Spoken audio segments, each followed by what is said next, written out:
말씀은 에베소서 4장 26절에서 27절이 되겠습니다.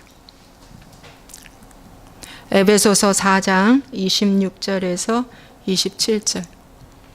우리 함께 읽겠습니다. 분을 내어도 죄를 짓지 말며 해가 지도록 분을 품지 말고 마귀에게 틈을 주지 말라. 한 번 더. 분을 내어도 죄를 짓지 말며 해가 지도록 분을 품지 말고 마귀에게 틈을 주지 말라. 아멘. 오늘 제목은 분노 감정에 대한 말씀입니다. 바른 복음을 받아들이고 신앙이 성장하려면 마음의 쓴뿌리가 제거해야 하는데 그 중에 오늘 분노에 대해서 말씀을 전하도록 하겠습니다. 여러분, 사람은 모두가 감정이 있습니다. 그 감정 중에 분노라는 감정이 다 있습니다. 근데 이 분노라는 감정이 어떻게 해석하고 어떻게 처리해야 될지를 성경은 우리에게 분명하게 말씀해 주고 있습니다. 오늘 본문 말씀처럼 우리에게 분노할 때라도 죄를 짓지 말고 속히 적절한 방법으로 분노를 다스리라. 왜냐? 마귀에게 틈을 주기 때문이라고 성경은 말씀해 주고 있습니다. 여러분, 성경은 우리에게 절대로 분노해서는 안 돼라고 가르치지는 않습니다. 분노는 하되 죄 짓지 말라고 말씀하고 있습니다. 근데 잘못 알고 분노를 내면 안 된다, 억압해야 한다, 참아야 한다 라고 하는데 그 분노가 억압하고 참으면 결국에는 병이 됩니다. 속병이 됩니다. 그래서 나중에 정말 어떤 사건이 벌어질 때 화산 폭발이 되어서 정말 그때는 걷잡을 수 없는 힘든 일이 벌어지게 됩니다. 이 분노는 영적인 영역에 속합니다. 그래서 영이라고 여러분들이 아시면 됩니다. 영의 세계다. 그래서 억압해서 숨겨놔도 결국에는 우리 속에, 생각 속에 숨어 있습니다. 여러분. 그래서 숨어서 이 영이, 어둠의 영이 뭐를 하냐면 집을 집니다. 그래서 30년 묵은 것들, 10년 묵은 것들, 아니 태중에서부터 묵은 것들, 이런 것들이 많이 있습니다. 그래서 그것을 성령의 힘으로만이 이제 뽑아내서 이제 이겨야 되는데, 이기면 이제 하나님의 큰 평안이 들어와서 감정의 기복이 줄어듭니다. 감정의 기복. 그래서 여러분, 분노라는 것은 감정의 기복의 롤러스케이터를 타는 거예요. 그래서 아주 좋은 일도 잔잔하고 아주 슬픈 일도 잔잔해지는 거, 이렇게까지 가야 된다는 것을 성경은 우리에게 말씀해 주고 있죠. 여러분, 만약에 분노를 억압하면 운동하다가 숨을 하고 참고 제대로 숨고르기를 안 하면 담이 걸려요. 이 담이 한번 걸리면 참 힘들고 아프죠. 담이라는 것이 독이 쌓였다는 겁니다. 우리의 육신도 숨고르기를 제대로 안 하면 몸이 말을 해요. 마찬가지로 우리가 여러 가지 일생을 살아가면서 자꾸 큰 어떤 여러 가지 분노를 말씀 안에서 잘 해석하고 이제 풀어나가는 것이 건강한 크리스찬입니다. 그래서 오늘 그것에 대해서 이제 말씀을 전하겠습니다. 여러분, 이 분노가 성경은 굉장한 나쁜 거라고 나왔어요. 여러분, 성경은 이 분노를 잘 다스려라. 감정의 영역인데, 여러분, 라틴어로 웨스터 사전에 보니까 떠나다라는 의미를 갖고 있습니다. 그래서 이 어디에서 떠나면 분노가 생기냐? 하나님의 말씀에서 순간 떠나면 여러분, 분노가 납니다. 은혜에서 떨어지면 분노가 납니다. 왜? 감정이 먼저 앞서고, 이 감정이 앞서면 여러분, 짐승 같은 사람으로 전락합니다. 혼이 중요하고 영이 중요하기 때문에 거기에 관심을 갖기 때문에 짐승과 같은 삶입니다.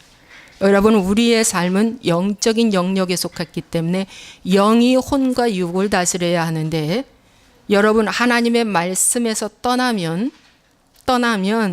여러분 우리는 금방 육신이 돼 버립니다. 여러분 이해되죠? 그래서 성경은 죄와 세상에 대해서 십자가에 못 박으라고 누누이 말씀하는 겁니다. 성경은 죄에 대해서 죽었다.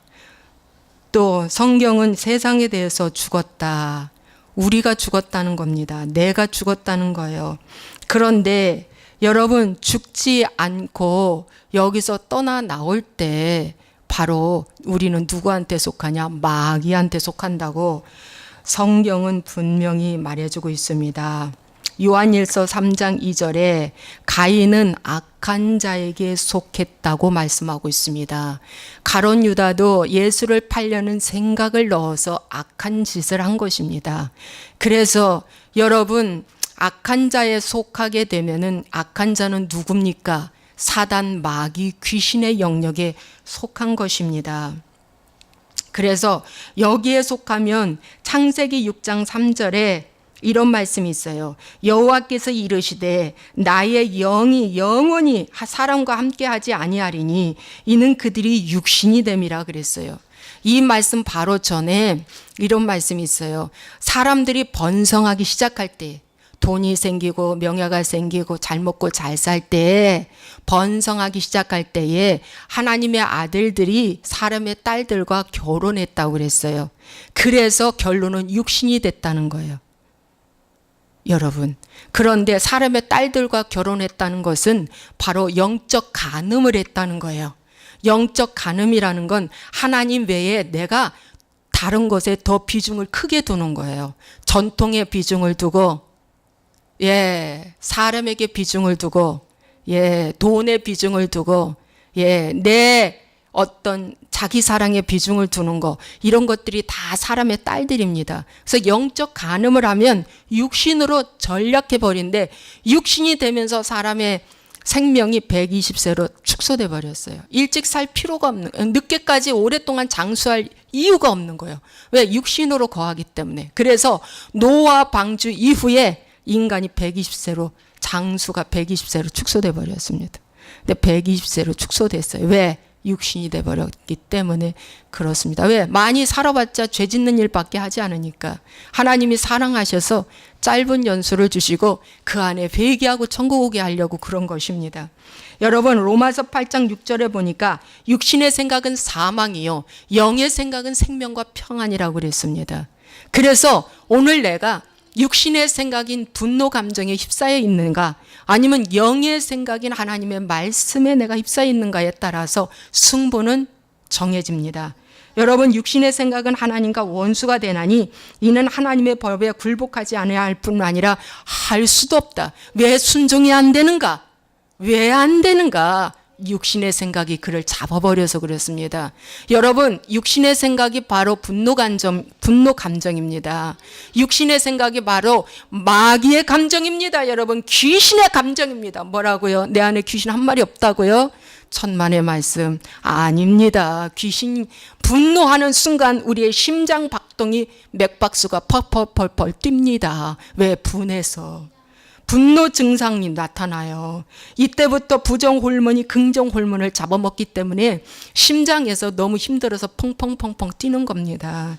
여러분, 얼굴이 빨개져요. 분노될 때. 여러분 느끼죠? 손발도 떨려요. 너무 분해서. 여러분, 어떤 경우는 술을 찾아요. 그래서 이 원샷 한다고 그러죠. 그래가지고 한 번에 후 병채 들어키는 거예요. 화났다고 술을 찾아요. 어떤 사람은 독약도 먹어요. 자해도 해요. 벽을 막 때려 부시고 자해도 해요. 분이 났을 때. 이거 다 누가 시키는 겁니까? 그 속에 있는 마귀가 시키는 거예요. 그래서 분노는 해도 되고 안 해도 되고 적당히 분노. 인간의 감정이 하고 잃어버리고 지나가면 손해봐요. 영적으로 손해봐요. 빨리 회개하고 돌이켜야 됩니다. 오늘 말씀 참으로 중요합니다. 여러분 잘 들으시고 앞으로 분노가 올 때마다 여러분 이 어둠을 잘 쳐내시는 방법을 오늘 배우시기 바랍니다. 여러분 육신에 있는 자들은 하나님을 기쁘시게 할 수 없다고 그랬어요. 여러분 하나님을 기쁘게 하는 자들은 히브리서 11장의 말씀에 믿음이 없이는 하나님을 기쁘시게 할 수 없나니, 믿음이 없이는 하나님을 기쁘시게 없다. 믿음이 있는 자들을 하나님을 참으로 기쁘게 하는 자입니다. 근데 육신에 있는 자들은 믿음이 없는 자예요. 그래서 하나님을 기쁘시게 할 수가 없습니다. 여러분 그래서 이런 분노 감정이 막 일어나는 것을 이제 여러분들이 잘 이제 다루어야 하는데, 주로 당신이 있고 내가 있어요. 아이가 있어요. 그렇죠? 이렇게 있을 때 예를 들어서 아침밥 안 먹는 아이, 아침밥을 뭐 습관적으로 안 먹으면 안 되겠죠. 왜냐하면 아침밥 먹고 가야 됩니다. 굉장히 중요합니다. 이 방송을 보시는 부모님들이요, 아침에 아이들이 아침밥을 먹으면 머리에 뇌의 온도가 5도가 올라갑니다. 여러분 기계를 다루는데도 온도가 올라가야 기계가 잘 돌아갑니다. 여러분 자동차도 불이 지펴져야, 엔진에서 불이 지펴져야 자동차가 갑니다. 여러분 그래서 꼭 아침밥을 잘 먹이고 보내야 합니다. 근데 어떤 경우 아침밥을 안 먹겠대요. 그러면 가끔 안 먹을 수는 있지만 습관적으로 안 먹이면 절대 안 됩니다. 먹여야 됩니다. 머리가 돌아가야, 머리의 온도가 올라가야 공부를 잘하기 때문에.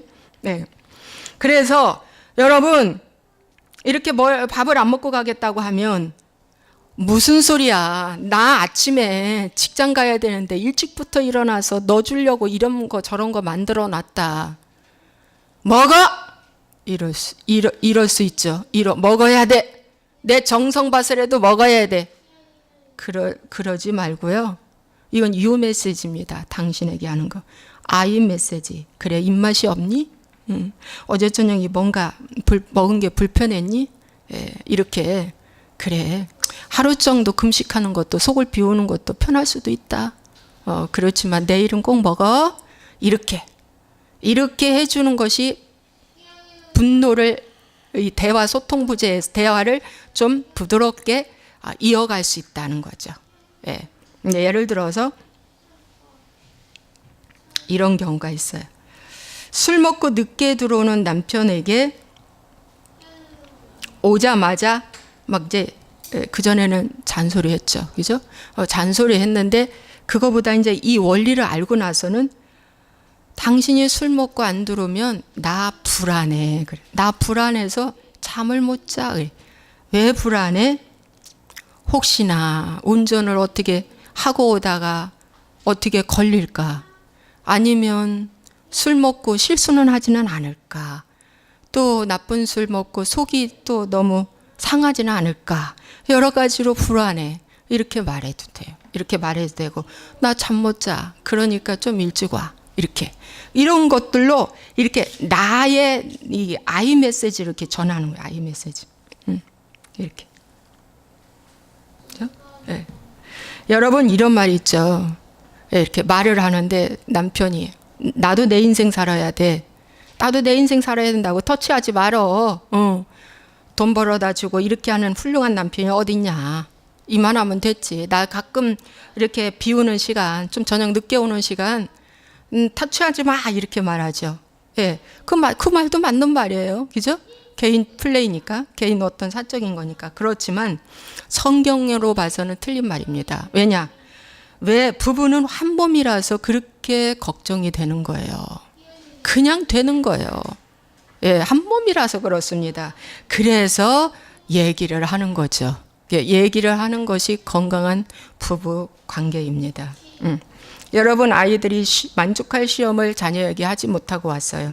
그래서 시험 성적이 안 좋아요.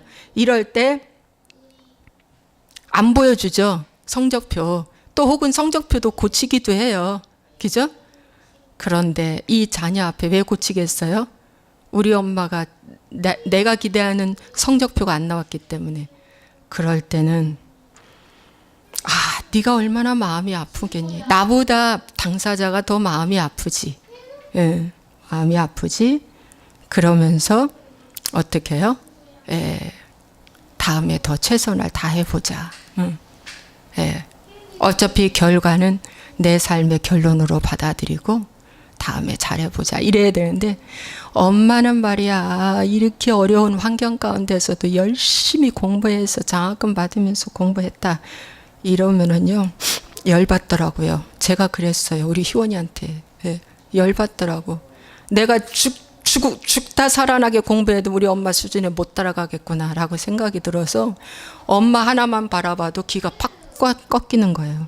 그래서 유명한 지식인, 학자들, CEO들, 머리 좋은 사람의 자녀들이요 기를 못 쓰는 하나의 예도 바로 그거랍니다.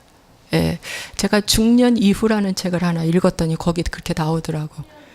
내가 죽자 사자 일을 했어도 나는 아버지 머리 못 따라가. 나는 엄마 똑똑이 못 따라가. 그래서 바깥에서 귀도 죽어서 힘든데 집에서 귀 죽어버린다는 거죠. 그게 맞는 말이더라고. 정말 맞는 말이더라고. 그래서 자기 아들을 자기 수준보다 더 끌어올리려고 좋은 과외니 뭐니 막 시켜버리는데 안 되는 거예요. 안 되는 거예요. 왜 그럴까요? 왜 그럴까요? 이 바로 이제 소통 부재죠. 유 메시지로 계속 전달하는 유 메시지로. 다 그릇이 틀리단다. 그래, 공부하는 그릇이 있고 또 다른 예능 부분으로 하는 애도 있고 또 장사로 잘하는 애도 있고 분야가 다 다르기 때문에 하나님이 너에게 준 분야는 뭔지는 모르지만 우리 그거 찾고 기도하고 나가보자. 그냥 이렇게 편하게. 괜찮아. 100점 안 맞아와도 괜찮아. 이래야 되는데 우리가 또 그게 안 돼요. 그래서 끊임없이 내 자신한테 자꾸만 배워서 이렇게 적용을 해야 될 줄로 믿습니다. 이런 것들이 이제 분노를 일으키는데 조금 줄일 수 있는 그러한 요소들이 되죠. 여러분, 성경에서는 분노를 일으켜서 참 힘들게 살았던 사람들이 몇 예가 있는데 여러분에게 오늘 가인과 아벨에 대해서 말씀을 전하도록 하겠습니다. 여러분, 창세기 4장 5절과 6절의 말씀에 보니까 가인과 아벨 이야기가 나옵니다. 이 가인과 아벨은 인류 최초의 아담과 하와로부터 낳은 첫 자녀지요. 첫 자녀입니다. 그런데 이들이 이제 장성해서 제사를 드리는데 가인은 곡식으로 드렸고 아벨은 피의 제사, 양을 잡아서 하나님 앞에 드렸습니다. 그런데 이걸 드렸는데 이 제사가 참 아벨의 제사는 하나님이 연락하셨고 가인의 제사는 연락하지 않으셨어요. 그래서 이제 왜 내 제사는 안 받아? 너무 화가 나 있습니다. 누가? 가인이. 화가 나가지고 얼굴 표정이 있어요. 6절. 여호와께서 가인에게 이르시되 내가 분하여 함은 어찌 됨이며 안색이 변함은 어찌 됨이냐. 여러분, 얼굴 표정이 이렇게 딱 분명하게 정확하게 기록했어요. 여러분, 성경에 토시 하나도 또 한 줄 기록하는 것도 여러분 너무 중요하기 때문에 기록해 놓은 것입니다. 우리에게 너무 중요하기 때문에. 근데 여기 얼굴 표정이 딱 그려져 있어요. 너가 왜 안색이 안 좋냐? 안색이 왜 그래? 그러면서 하나님 말씀하십니다. 내가 선을 행하면 어찌 낯을 들지 못하겠느냐? 선을 행하지 아니하면 죄가 문에 엎드려 있느니라. 죄가 너를 원하나 너는 죄를 다스릴지니라. 죄를 다스려 하고 하나님이 직접 말씀하시는데도 가인은 이미 분노 감정에 휩싸여져 버려가지고 그걸 못하고 있어요. 지금 계속 하나님께서 저의 입술을 통해서 죄를 다스려 하고 이 강단에서 말씀을 외쳐도 이미 분노 감정에 확 잡혀고 마귀한테 잡힌 생각은 여러분 마음을 돌이키기가 너무 힘듭니다. 그래서 여전히 지금도 분노 감정이 힘들어서 교회가 싫어지고 목사가 싫어지고 책망의 말씀을 하는 목사가 싫어지고 이렇게 되는 거예요. 지금 하나님이 직접 가인한테 찾아와서 너 왜 분해해 있어? 너 죄 다스려야 한다. 너 죽어 이러다 죽어. 빨리 회개해. 그런 뜻이거든요. 빨리 회개해. 회개해라. 그러면서도 다스려지지 않으니까 여호와께서 가인에게 말씀하셨어요. 9절에 내 아우 아벨이 어디 있느냐? 그가 이르되 내가 알지 못하나이다. 내가 내 아우를 지키는 자입니까? 몰라요. 완전 딴소리 하죠. 아벨이. 하나님이 가인을 사랑하사 가인을 양육해 가십니다. 예, 회개를 정확하게 하라고 직면시킵니다. 내 아우 아벨이 어딨냐? 그러니까 나 알지 못해요. 거짓말이죠. 그죠? 거짓말. 나 알지 못해요. 내가 아우 지키는 자입니까? 몰라요. 이랬어요. 그랬더니 10절에 하나님이 말씀하셨어요. 내가 무엇을 하였느냐? 내 아우의 핏소리가 땅에서부터 내게 호소하였다. 그 핏소리가 호소해서 저 보좌까지 올라간 거예요. 하나님의 나라 보좌까지. 생명의 피인지라 이렇게 올라갑니다. 생명의 피인지라 올라갔어요. 그래서 이제 너 회개해 그거예요. 그러니까 13절에 가인이 여호와께 아뢰되 내 죄벌이 지기가 너무 무겁다. 이제 그 뭐라 합니까? 내 죄가 너무 무거워요. 무거워요. 이제 내가 주의 낯을 배웁지 못하겠어요. 너무 무거워요. 이런 뜻이에요. 그래가지고 이제 나를 누가 만나면 죽일 것 같아. 그래서 나를 죽이겠나이다. 두려움에 사로잡혀 있어요. 두려움에. 여러분 분노가요 해결이 안 되면 두렵습니다. 네, 두려움이라는 열매를 맺혀요. 그리고 거짓말이라는 열매를 맺힙니다. 예, 그죠? 안 죽였어요. 몰라요. 예, 하면서 이러죠. 그런데 가인 죽이지 못하게 하나님께서 가인에게 표를 줍니다. 예, 표를 줘요. 인간적으로 가인에게 보복하지 말라는 거예요. 벌은 누구만 주는 거예요? 하나님만. 여기서 그 말씀이에요. 15절. 가인을 죽이는 자는 벌을 7배나 받으리라. 살인했다고 죽이지 마. 벌을 주는 자는 딱 한 분이에요. 하나님. 하나님이 딱 막아놓으신 거예요. 그래서 가인이 여호와 앞을 떠났어요. 16절 보세요. 이것이 오늘날 분노를 해결하지 않으면 누구를 떠나요? 여호와 앞을 떠났다. 아까도 분노라는 그것이 감정이 뭐라고 그랬어요? 감정이 라틴어로 떠나다. 웹스터 사전에 떠나다. 그러니까 여기서 가인도 뭡니까? 여호와 앞을 떠났어요. 이 표 받고. 사실은 이 표는요 저주의 표입니다. 저주의 표. 그러니까 네가 죽였으니까 너가 뭡니까? 징벌 받으면서 회개하면서 나가 살으라는데 여기 보니까 네가 밭을 갈아도 12절에 그 효력을 내게 주지 못해. 예수님 안에서 심으면 30배, 60배, 100배로 거두는데 이제 그렇게 거두지를 못해 이거예요. 거두지를 못해. 네. 땅에서 저주를 받는다 너가. 그리고 너는 유리하는 자가 돼. 방황하는 자가 돼. 이렇게 징벌을 주었습니다. 그러니까 이 하나님이 용서를 해줘서 가인에게 표를 줬지만 이 징벌은 뭡니까? 달게 받고 가야 되는 거예요. 죄사함은 받았지만 그 죄에 대한 징벌은 내게 오는 거예요. 다윗도 뭡니까? 죄사함은 받았지만 그 가정에 칼이 끊어지지 않고 어려움이 끊어지 않았어요. 그게 징벌입니다. 그와 같은 거예요. 그래서 여호와 앞을 떠나서 놋 땅에 거주했다고 그랬어요. 이 놋이라는 것이 그 밑에 보면 유리함이라는 뜻이에요. 방황하다. 방황하다. 여러분 하나님을 떠나면 방황할 수밖에 없습니다.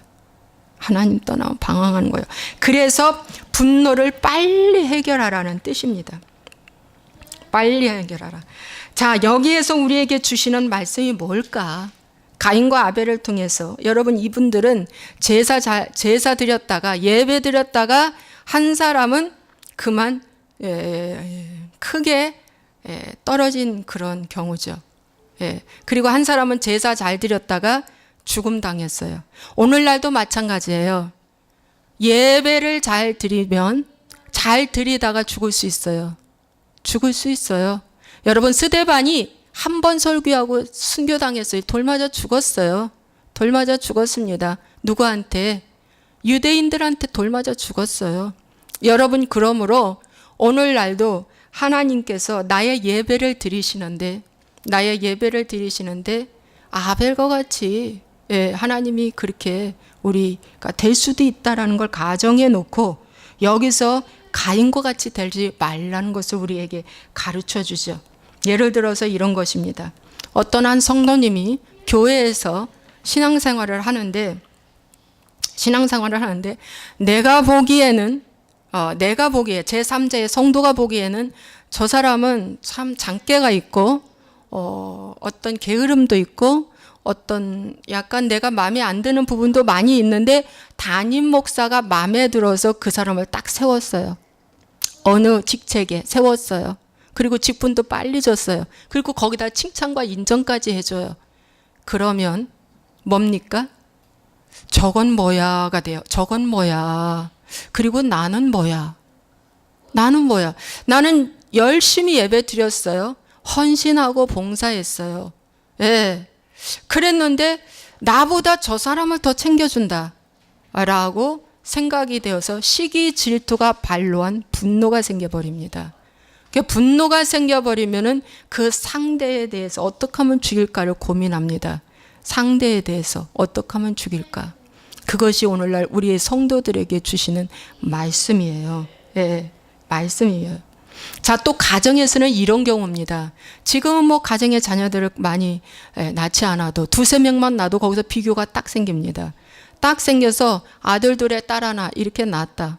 그러면 큰아들은 참 머리가 좋아요. 그리고 범생이에요. 공부도 잘해요. 책도 읽으라면 사다 주는 대로 쪽쪽 책도 잘 읽어요. 역시 학교 성적이나 집에서나 엄마 아빠 말 거스르지 않고 잘 들어요.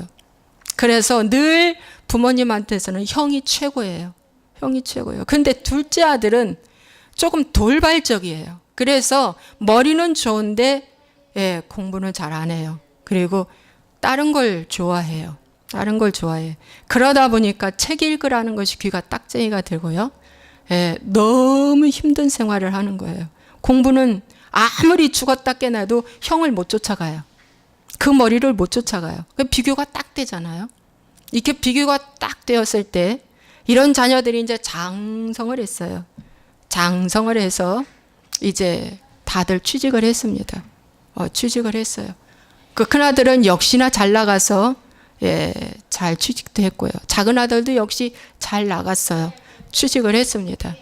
취직을 했는데 부모님 밑에 있을 때는 억압했죠. 분노 감정. 왜 형보다 형만 매일 잘한다고 그래. 그리고 나는 그렇게 칭하지 않는 거야. 아, 기분 나빠. 아우, 속상해. 나는 왜 이렇게 늘 두 번째야. 이 속상함을 늘 갖고 있다가 결혼해서 이제 분가해서 살면 게임으로 미치든지 이 쾌락으로 미치든지 스포츠로 미치든지 술 친구로 미치든지 여러분 빠져나갑니다. 중독으로 빠져나가요. 강력하게 무섭게 빠져나갑니다. 그런데 여러분 그때 결혼해서 아이들도 어리고 고만고만한 아이들도 있는데 회사에서 일하고 집에 들어오면은 컴퓨터 앞에만 앉아있는 남편. 그죠? 컴퓨터 앞에만 앉아있는 남편이 너무 아내는 야속해. 이거 제가 상담받은 내용입니다. 야속해. 어떡하지? 이 남편하고 어떻게 살아야 해? 그냥 무슨 말 하면 내비둬요. 나 이거 해야 돼. 내비둬.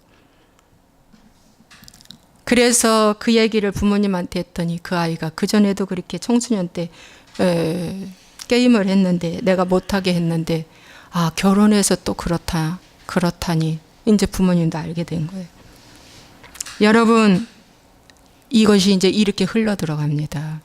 그래서 집에서도 말이죠.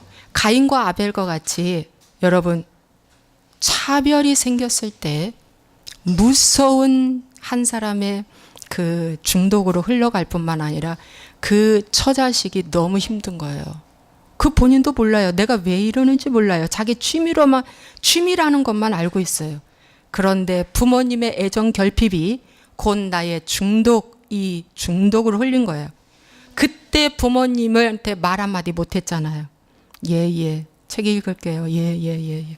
형만큼만 조금만 따라가 봐요. 예 한 것이 이제 쌓고 속에다가 분노 감정이 억압되어 있다가 결혼하고 나서 이제 게임으로 돌변하는데, 이때 본인도 모르고 아무도 모르죠. 아무도 몰라요. 이걸 알면은 이제 정리가 되죠. 이걸 알면은 이제 회복이 되는 거예요. 아, 이 어둠이 나를 이렇게 끌고 가는구나. 처참하게 끌고 가는 것을 이제 알게 되는 거죠. 그래서 여러분, 집에서 여러분 한 사람은 아벨처럼 연락됐는데 연락받지 못하고 인정받지 못하고 칭찬받지 못한 그 둘째 아들은 가인과 같이 전락이 되어 한 사람을 죽인다는 거죠. 한 사람을 죽이고 결국에는 힘들게 사는 삶으로 하나님까지 떠나는 거예요. 하나님까지 여호와 앞을 떠났다고 그랬어요. 하나님을 떠나는 거예요. 예. 그래서 참 예수 믿는 부모님들은 그래서 힘들어요. 집에서 참 뒷모습을 잘 보여줘야 하고 삶의 모습을 보여줘야 되기 때문에 엄마가 믿는 하나님 나 안 믿어 이렇게 돼버리는 거죠. 자녀들이 그렇게 돼요. 왜? 변화를 요구하거든요. 자녀들은. 예. 항상 변화를 요구하는데 그게 안 되기 때문에 그렇습니다. 그래서 여기서 이제 우리에게 그것을 말씀해 주고 있습니다. 가인과 아벨에 대해서는. 또 두 번째는 여러분 모세도 거룩한 분노를 냈습니다. 그런데 여러분 모세가 출애굽기 32장에 보면은 여러분 모세가 그 이제 시내산에 가서 십계명 받아가지고 오잖아요. 두 돌판 받아가지고 와요. 그런데 40일 만에 내려오는데 밑에서 이상한 소리가 들리는 거예요. 알고 봤더니 금송아지를 아론과 함께 만들어 놓고 거기서 춤을 추며 빙빙 돌며 막 좋아하는 거예요. 이 금송아지가 우리의 신이다고 그러면서 복 준다고. 그걸 보자마자 이 모세는 너무 분이 났어요. 그래서 그 돌판을 그 아래로 던졌습니다. 예, 던졌어요. 그런데 하나님이 뭐라고 말씀하셨어요? 모세야 너 돌판 똑같은 거 만들어서 다시 갖고 올라와라. 그게 징벌입니다. 여러분 시내산이 돌산이고 사막인데 얼마나 힘든 난코스인데 그냥 맨몸으로 올라가기도 힘든데 이제 돌판을 만들어서 끙끙 안고 올라가야 합니다.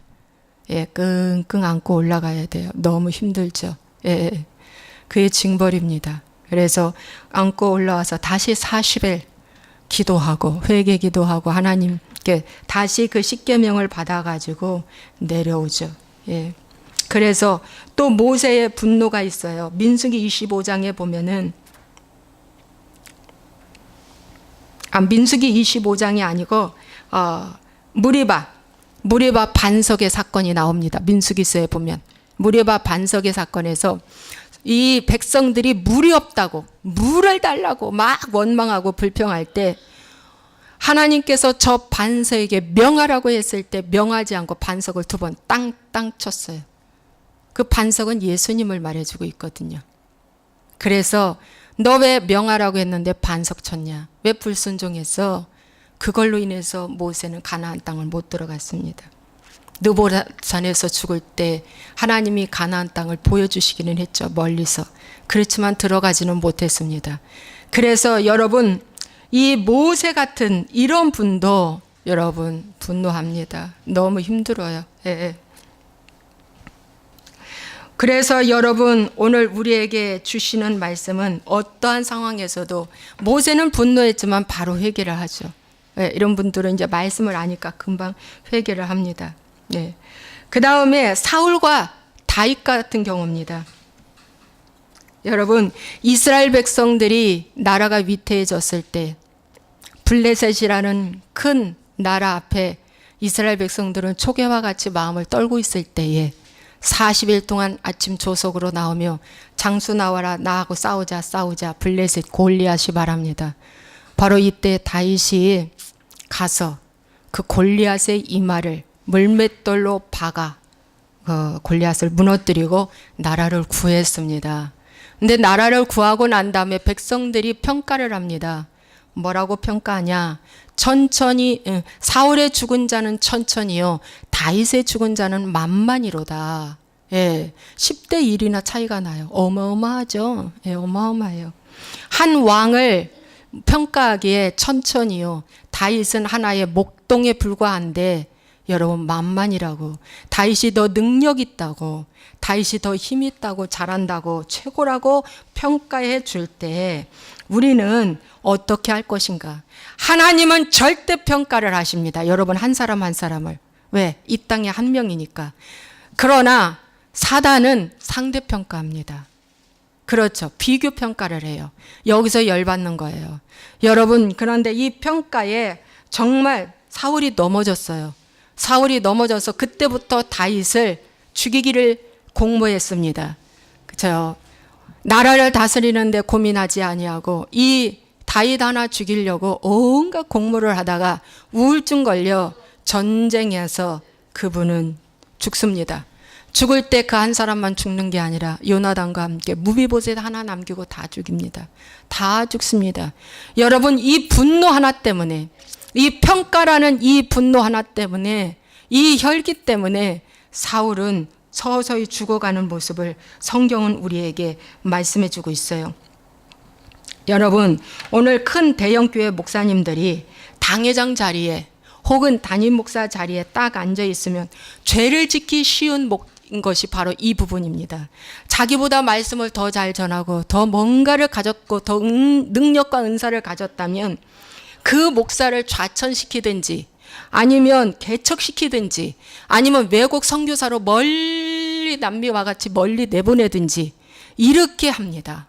저는 이것을 너무 많이 봤습니다. 오늘 이 방송을 보시는 그 어떤 분이라도 이런 경우가 있다면 그 자리에서 회개하시고, 여러분 하나님 외에 우리는 그 어떤 것도 내가 커지려면 안 됩니다.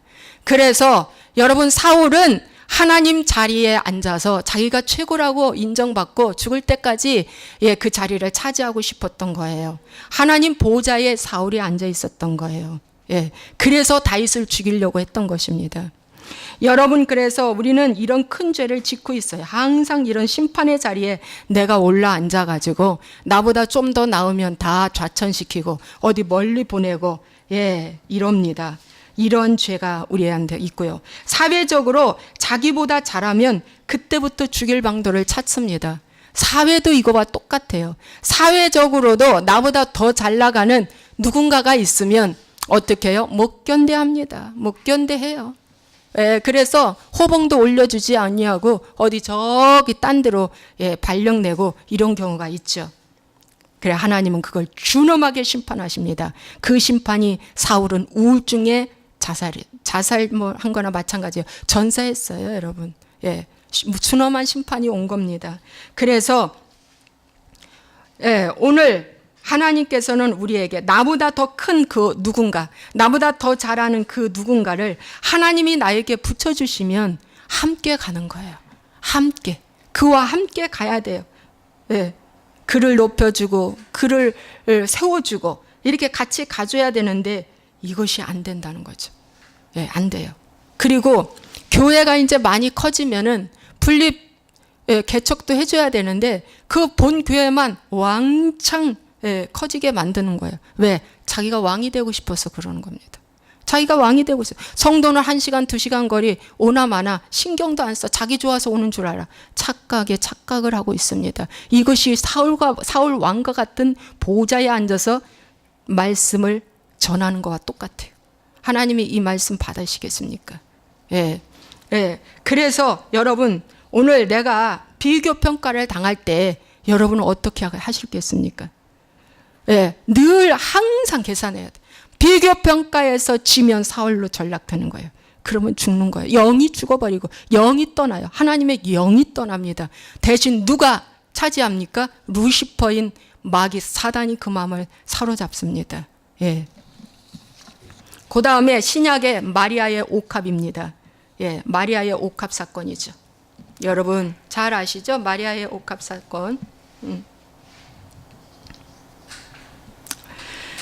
예수님이 어느 날 베다니 나병 환자 시몬의 집에 계실 때 한 여자가 매우 귀한 향유 곧 한 옥합을 가지고 나와서 식사하시는 예수님의 머리에 부었다고 그랬어요. 그런데 이렇게 하니까 제자들이 분개하고 이게 무슨 의도로 이것을 이렇게 허비하느냐. 이것을 비싼 값에 팔아 가난한 자에게 나눠주지 왜 이리 허비하냐고 이렇게 한 내용입니다. 그러니까 예수님이 뭐라고 말씀하여 가만두어라. 저 여인이 내게 좋은 일을 하였고 장례를 예비한 것이다. 그러면서 이 말씀이 복음이 증거될 때마다 기념하라고 했습니다. 여러분 여기에서 우리에게 주는 말씀, 여러분 요한복음 12장의 말씀에 보니까 분개했다는 그 주동자가 가룟 유다입니다. 가룟 유다가 말하되 이걸 300데나리온에 팔아 가난한 자들에게 주지 왜 허비하냐. 왜 허비하냐. 그러니까 예수님 말씀하세요. 저는 도둑이라 돈꾀를 맞고 거기 넣는 것을 훔쳐감이라. 여러분 예수님의 12제자 중에 재정을 맡은 가룟 유다입니다. 여러분 재정 아무나 맡습니까? 그만큼 머리 계산이 빠르고 똑똑하니까 신임을 얻고 돈꾀를 맡았는데 예수님이 보니까 서서히 조금씩 그 돈마저 자기 입마에 복게하는 걸 주님 다 알고 있어요. 그런데도 그를 함께 세워갑니다. 왜? 그를 회개하고 그를 천국으로 가고 싶어서 같이 가는 것입니다. 그런데 이 가룟 유다가 이렇게 말하니까 제자들도 여기저기서 서로 분개하면서 아니 왜 이렇게 허비하냐고 무슨 일로 이렇게 허비하냐고 막 그럽니다.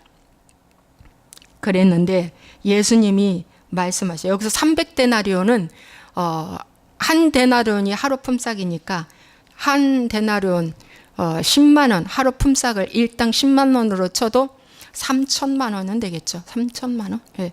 큰 돈입니다. 근데 그 당시에는 이 중동 지방에 여자들이 시집 갈 때는 여러분 혼수가 이 옥합입니다. 그래서 이 옥합을 많이 좋은 옥합, 이 향유 좋은 것을 많이 모아서 가면 대접이 크고 또 칭찬이 컸어요. 이것이 이제 그들의 결혼 비상금입니다. 예. 옥합을 모아가지고 가는 그런 전통이 그 나라에 있어요. 그런데 이 옥합을 가지고 왔어요. 이 사건 이후에 일주일 만에 예수님이 십자가 졌습니다. 그러니까 장례 일주일 전에 이 여자도 뭔가가 이제 영적으로 예수님과 함께 기도하다가 보니까 주님이 십자가 지실 날이 곧 온 것 같아. 마음으로 느껴져. 그래서 내 옥합을 깨트려야 되겠다라고 생각이 들은 거예요. 여러분 기도하는 자는 주님이 언제 십자가 지실 것도 이렇게 알게 되는 거예요. 그걸 가져가서 깬 겁니다. 여러분 깼는데 이렇게 이제 여기서 의견이 분분하고 막 이렇게 화를 내고 왜 이러냐고 막 그러죠. 못하게 하죠. 막 씁니다. 여러분 이 옥합을 깨는 이 여인의 모습은 이 머리를 풀었어요. 머리를 풀고 그 긴 머리로 예수님 발부터 이렇게 향유를 묻혀서 이렇게 갑니다. 그러면 이건 뭐냐면 결혼을 상징합니다. 난 예수님께 나의 인생을 결혼했다는 거예요. 나 예수님께 결혼했고 나 예수님께 시집 왔다라는 뜻입니다. 예수님 그거 받으셨어요. 그러니까 신부로서의 옥합을 가져와서 머리털로 씻은 거예요. 예. 저와 여러분은 신부라고 하잖아요. 신랑은 예수님이시고 하나님이 그것을 받으셨는데 제자들은 그런 의미를 몰라요. 육적으로만 해석하고 육적으로만 말하는 거예요. 예. 근데 이 여인은 영적으로 보기 때문에 이것은 주님과의 신부, 나는 주님의 신부, 주님과 결혼했다는 것을 말해주는 것입니다. 여러분 향유 냄새가 그 집에 가득했다고 그랬어요. 너무 아주 그 아름다운 향유 냄새가 가득했어요. 예수님께서 좋은 일 하였다. 저가 최선을 다해서 아주 귀한 걸 내게 이렇게 했다. 좋은 일 하였다. 이 장례를 위함이다. 장례를 위해서 그가 그렇게 했다. 이러면서 칭찬해 주셨습니다. 내비두어라. 가만두어라. 예. 그러면서 이제 복음이 증거될 때마다 지금도 이렇게 증거되고 있는데 이제 증거되고 있습니다. 우리가 여러분 여기 이 향유는 옥합은 여러분에게 가장 귀한 것은 무엇입니까? 여러분 가장 귀한 것이 시간이 가장 귀하다고 저는 여겨집니다. 시간은 어떤 사람은 금이라고 해요. 자, 금은 여러분 돈 주고도 살 수 있습니다. 근데 시간은 금으로 비교할 수 없습니다. 시간은 생명입니다. 왜냐? 탈무드에 보니까 시간을 생명이라고 하는데 여러분 시간은 돈 주고 살 수 없기 때문에 생명입니다. 지나간 시간을 살 수 없어. 돈은 얼마든지 살 수 있어. 금덩어리는 얼마든지 살 수 있어. 그러나 시간을 살 수 없습니다. 그래서 가장 귀한 것은 시간이라고 여겨져요. 그런데 이 시간을 갖다가 어떻게 해요? 잠도 자지 않고 철야하며 기도하며 매일 그렇게 하는 아내한테 남편이 말합니다. 좀 하루 좀 쉬었다가 해. 그런다고 뭐 저기 하지 않아. 뭐 돈이 하늘에 뚝 떨어지는 거 아니야. 좀 하루 쉬었다가 해. 그런데 그 여자는 계속해서 하나님 앞에 기도를 올립니다. 왜? 너무 좋아서, 주님이 너무 좋아서 올립니다. 예, 그래서 남편이 왜 이렇게 시간을 허비하냐? 잠자는 시간은 잠 좀 자라. 왜 허비해? 그 귀한 시간을 왜 허비하냐? 뭘 그렇게 기도를 하냐? 이렇게 말할 수도 있어요. 이런 것들. 또 여러분에게 정말 귀한 시간은 자식이라고 볼 수 있어요. 예, 여러분, 자식이 옥합이 될 수도 있어요. 여러분, 자식이 참 똑똑하고 너무 잘 나가. 그런데 저 자식을 하나님께 바쳐야겠어요. 정말 본인도 하나님께 바치겠대요. 그러면은 옥합 깨트리는 겁니다. 그런데 세상 사람들은 뭐예요? 그 자식 너무 똑똑하고 잘났으니까 CEO를 만들자, 교수 만들자, 세상으로 정치인 만들자, 이렇게 밀어내죠. 이렇게 밀어내는 경우도 있어요. 그래서 또 열심히 학교장으로서, 대안학교장으로서 잘하고 있는데도 불구하고 요번 6.13 지방선거에 나오라고 공천이 온 적도 있답니다. 예. 그런데 우리 희원이 거기 대안학교장님, 예, 공천이 왔는데 그래도 나는 이 일을 해야지 하고 접었다고 합니다. 이런 것이 이제 옥합을 드린 거예요. 나는 그래도 우리 젊은 세대에게 나는 이 일을 해야 돼 하고 접었다고 하는 거예요. 여러분에게 가장 귀한 것이 인생입니까? 학벌입니까? 학위입니까? 인맥입니까? 그 무엇입니까? 그 드리려고 주님한테 가져왔는데 반드시 가룟 유다와 같이 분내면서 제자들이 왜 허비하냐고 얘기할 것입니다. 그런데 이 여자는 아무 소리 안 합니다. 그냥 향유를 부어서 머리털을 씻습니다. 계속 씻습니다. 오직 주님께 집중하면은요, 자기 머리털로 향유를 부어서 씻는 일밖에 안 해요. 그들 말 안 들립니다. 여러분, 안 들려요. 가만두어라, 가만두어라. 주님이 말씀하십니다. 여러분, 그 누군가가 옥합을 가지고 와서 헌신하고 봉사할 때 여러분이 지금 가만두어라 하시겠습니까? 여러분이 가만두어라 하시겠어요? 우리는 이제 그 위치까지 가야 될 줄로 믿습니다. 분개하는 사람들 앞에서 가만두어라. 저가 내게 좋은 일 하였다. 정말 좋은 일을 하였다. 라고 말씀하십니다. 그래서 여러분, 오늘 여기에서 주시는 말씀이에요. 여러분, 봉사는요, 봉사도 하나의 옥합일 수 있습니다. 귀한 옥합이죠. 그런데 제가 깨달았어요. 봉사 억지로 시키면 안 됩니다. 이렇게 마리아처럼 옥합을 가져와서 머리 풀고 발을 씻는 거, 예수님의 발을 씻어주는 거예요. 예수님은 십자가 지시기 전에 세족식 했어요. 배에 물을 뜨고 제자들 한 명 한 명 발 씻어주었어요. 세족식 시켜주었어요. 그런데 이 여자는 물도 아니고 자기 인생을 바쳐서, 결혼을 포기할 정도로 인생을 바쳐서 뭡니까? 향유로 예수님 발을 씻기는 거예요. 이 얼마나 감동적입니까? 이 대단한 거죠. 근데 본인이 그냥 가져와서 한 거예요. 그래서 교회에서의 봉사는 여러분 자원한 마음으로 해야지, 헌금도 강요하면 안 되고 봉사와 그 어떤 것도 강요하면 안 됩니다. 왜? 하나님의 영이 그 안에 들어가 버리면 예수님이 너무 좋아서 나 뭐 좀 시켜줘요 할 때 그 사람 시켜줘야 됩니다. 그래야 생색내지 않아요. 가룟 유다와 같이 여러분 이 300데나리온을 팔아 가난한 자들에게 주자, 이건 생색내는 거예요. 여러분 봉사할 때 생색내면 이건 분명히 가룟 유다의 300데나리온과 그거와 똑같습니다. 그래서 교회에서의 봉사는 자원봉사를 통해서 하라는 것이 정답입니다. 억지로 봉사시켰다가 뭡니까? 교회마저 떠나는 경우를 저도 봤기 때문에 그렇습니다. 이게 너무 깨달아졌어요. 제가 보니까. 예. 여러분, 오늘 저의 분노에 대해서 말씀을 드리겠습니다. 저는 말이죠, 우리 희원이 임신했을 때에, 제가 시흥교구에, 서울 시흥교구에 제가 사역을 했는데,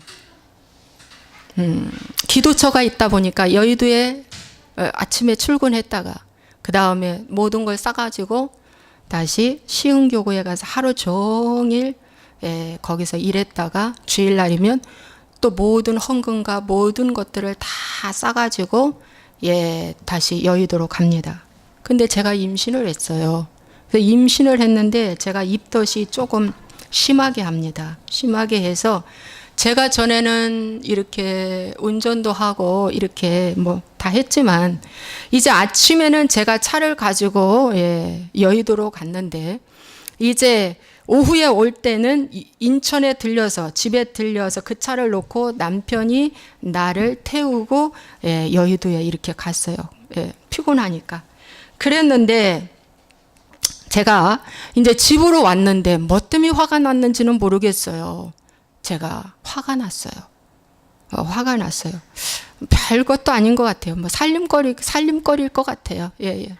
화가 나 있었어요. 그 화가 나서 이제 화가 확 올라왔는데 우리 신랑이 뭐라냐면은 이제 저를 안 태워다 준다는 거예요. 그러면 좋다, 내가 차 끌고 가지 뭐. 차 끌고 가면서 차 안에서 한 26km밖에 안 돼요. 인천에서 여의도는. 차에서 내가 차를 가지고 가면서 울면서 차를 끌고 갔어요. 왜 울까요? 억울하고 분해서. 울면서 차를 운전하고 갔다가 오는데 그 밤에 사단이 일어났어요. 뭐냐? 수축작용이 일어났습니다. 10개월이면 낳아야 할 아이, 40주면 낳아야 할 아이가 23주 만에 배가 수축작용이 일어난 거예요. 수축작용. 지금 막 아기가 날려고 몸이 막 늘었다 줄었다 늘었다 줄었다 진통이 걸린 거예요. 진통. 이야, 여러분,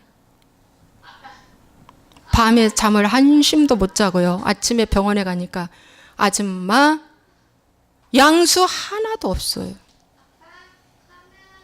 빨리 큰 병원에 가세요. 큰 병원에 갔습니다. 보니까 수축작용이 일어났어요. 중환자실에 바로 입원을 하고 수축을 멈추는 주사가 들어갔어요.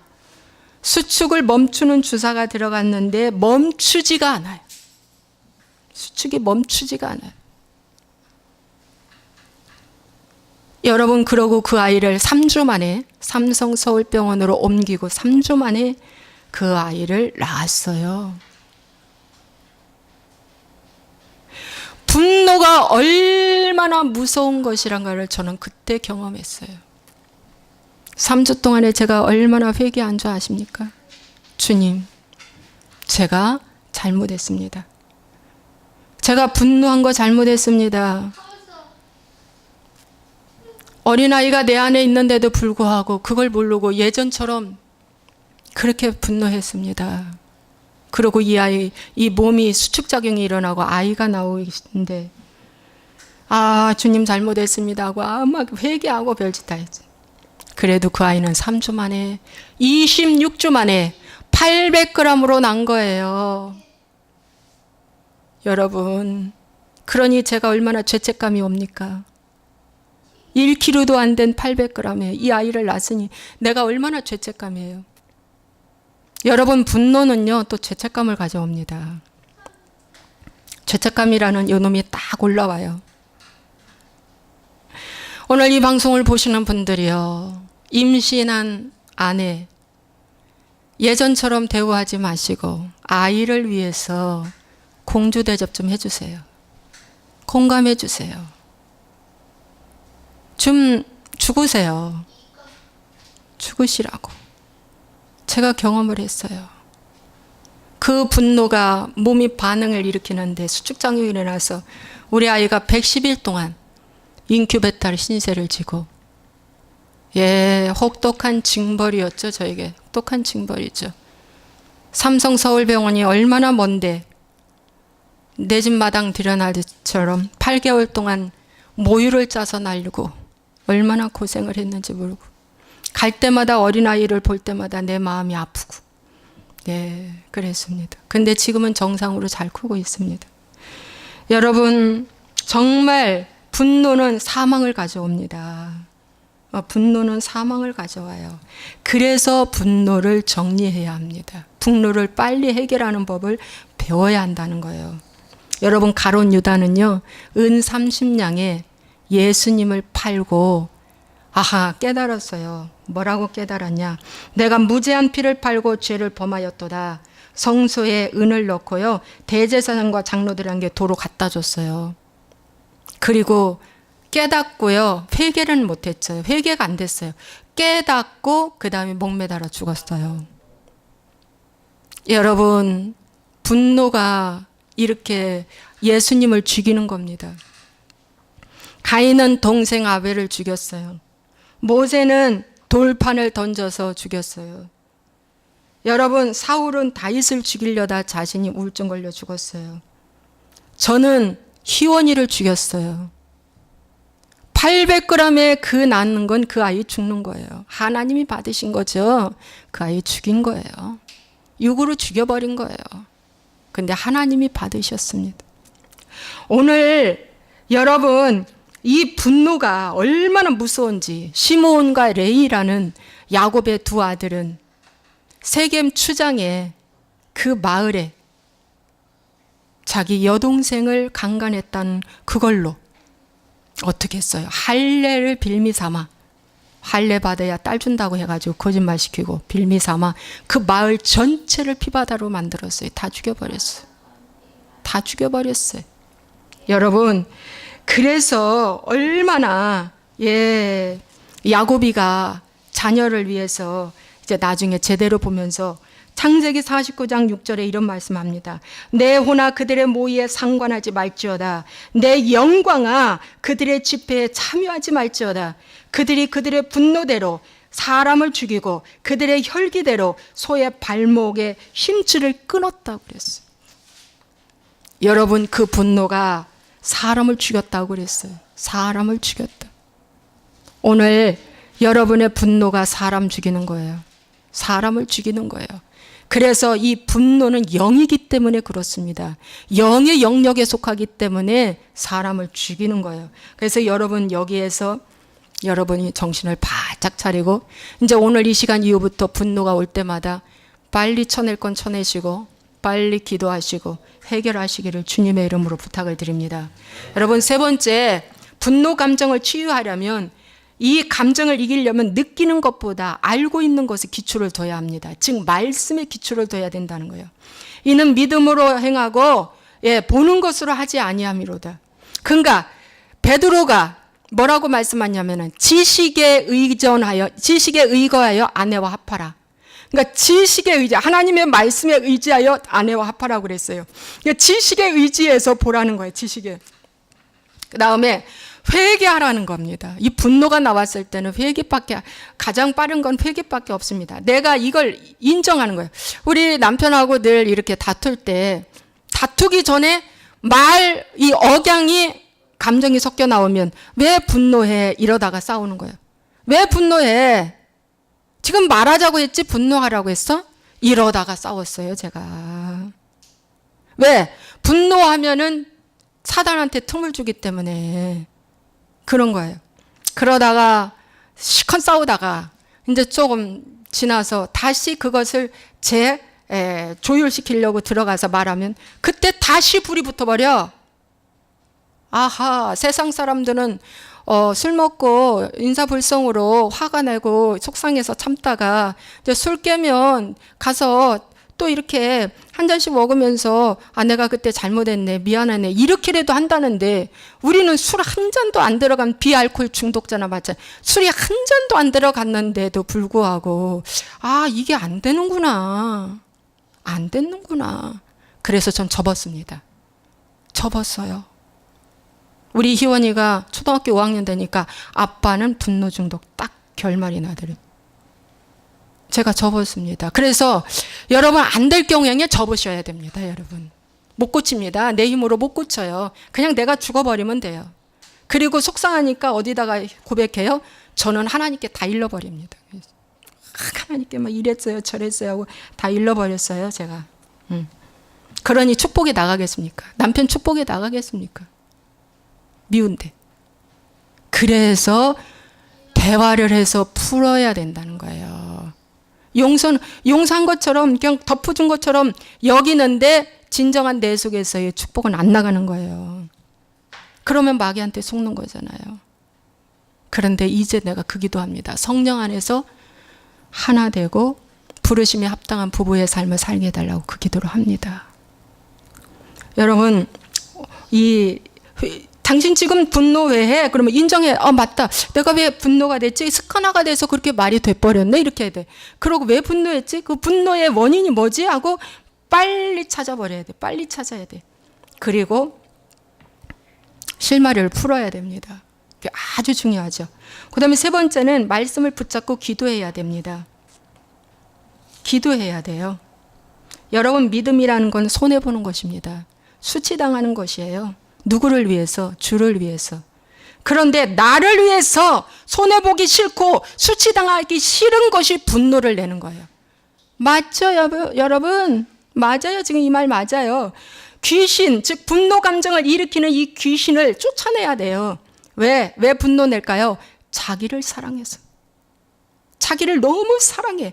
그래서 자아라는 신이 있어요. 자아신. 이게 우상숭배입니다. 그런데 이 우상숭배를 어떻게 버려요? 버리라고 합니다. 버리지 못하니까 분노가 나는 거예요.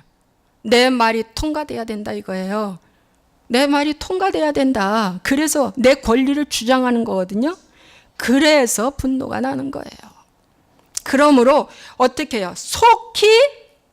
속히 하나님께 기도하라. 그리고 꾸짖어서 내보내라. 로마서 12장 19절. 그리고 무너지면 너무 죄책감 갖지 말고 다시 일어섬에 중점을 두라는 거예요. 내가 무너졌구나. 무너졌어. 그런데 이것이 이 분노를 이거 다루는데 여러분 장시간이 요합니다.